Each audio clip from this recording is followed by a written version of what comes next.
একসময় হরিপুর ছিল একেবারে স্বাভাবিক একটি গ্রাম। সবুজ মাঠ, হাসি খুশি মানুষ, সন্ধ্যায় ঘরে ঘরে প্রদীপের আলো, সবই ছিল সেখানে। কিন্তু হঠাৎ এক ভয়ঙ্কর রাতের পর সবকিছু বদলে যায়। গ্রামে শুরু হয় অশরীরীদের তাণ্ডব। রাত নামলেই কান্না, চিৎকার আর অজানা শব্দে কেঁপে উঠত চারপাশ। একে একে মানুষের রহস্যময় মৃত্যু ঘটতে থাকে। মৃত্যুর আতঙ্কে গ্রামবাসীরা প্রাণ বাঁচাতে হরিপুর ছেড়ে পালিয়ে যায়। অল্প সময়ের মধ্যেই হরিপুর পরিণত হয় এক অভিশপ্ত ভুতুড়ে গ্রামে। এরপর আর কেউ সাহস করে সেই গ্রামে পা রাখেনি।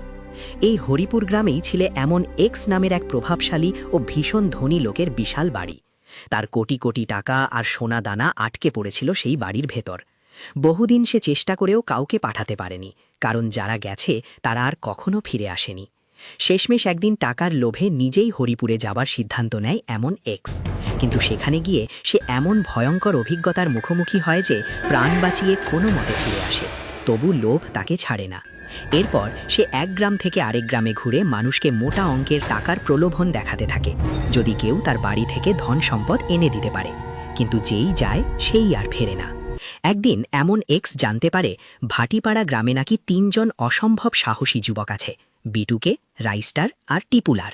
খবর পেয়েই এমন এক্স নিজে ভাটিপাড়ায় গিয়ে তাদের সঙ্গে দেখা করে। অনেক কথা আর বড় অঙ্কের টাকার লোভ দেখানোর পর ৩ জনই রাজি হয়ে যায়। তারা গর্ব করে বলে, ভূত প্রেত আমাদের কিছু করতে পারবে না। বিটুকে, রাইস্টার এবং টিপুল আর কি পারবে এমন এক্সের সম্পদ ফিরিয়ে আনতে? দেখার জন্য আইডিটা ফলো করো।